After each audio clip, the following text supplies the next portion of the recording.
Ito, ang mga abandonadong kastilyo sa mundo.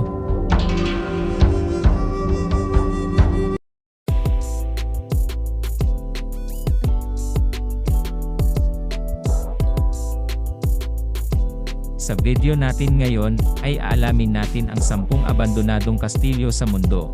Pero bago dyan, at kung bago ka pa lang sa ating channel, ay pindutin mo muna ang subscribe button at i-like ang ating video.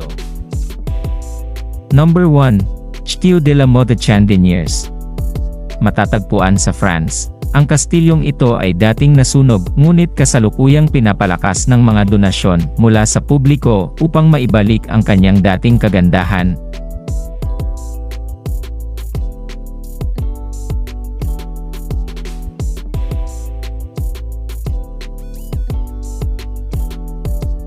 Number 2. Château Miranda, kilala rin bilang Noisy Castle, matatagpuan ito sa Belgium.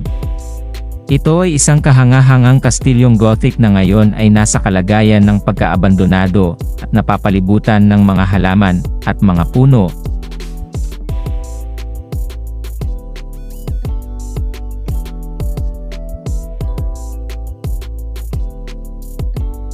Number 3.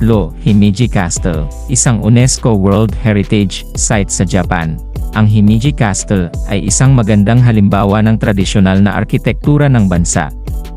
Bagaman hindi ito ganap na abandonado, ang kanyang nakakamanghang estruktura ay talagang nagbibigay daan upang maglakbay sa panahon. Number 4. Bannerman Castle, matatagpuan sa Hudson River, New York.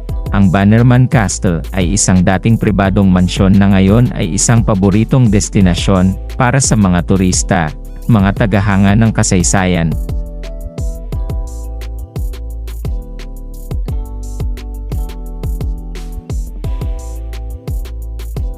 Number 5. Château de Chillon, matatagpuan sa Geneva Lake sa Switzerland. Ang Château de Chillon ay isang kahangahangang kastilyo na may mahabang kasaysayan. Ito ay isang popular na atraksyon sa bansa, at nag-aalok ng mga magandang tanawin ng lawa.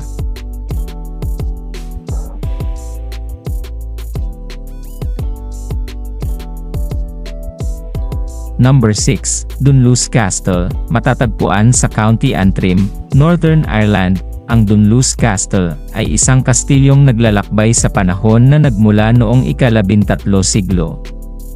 Ito ay isang magandang lugar na pinagkukunan ng inspirasyon para sa mga manlalakbay at mga history enthusiast.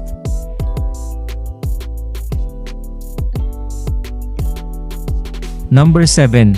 Château de Montségur, matatagpuan sa Pransya. Ang Château de Montségur ay may malalim na koneksyon sa kasaysayan ng mga Katarismo.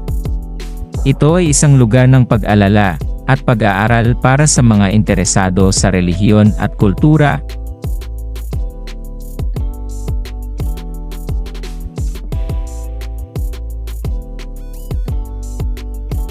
Number 8. Bran Castle, kilala rin bilang Dracula's Castle, matatagpuan ito sa Romania.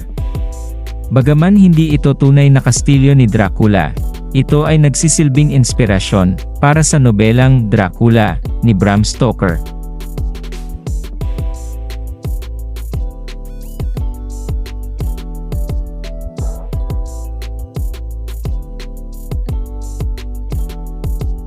Number 9. Château de Versailles, matatagpuan sa France.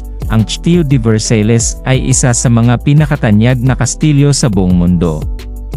Ito ay isang halimbawa ng opulenteng arkitektura at kasaysayan ng Pransya.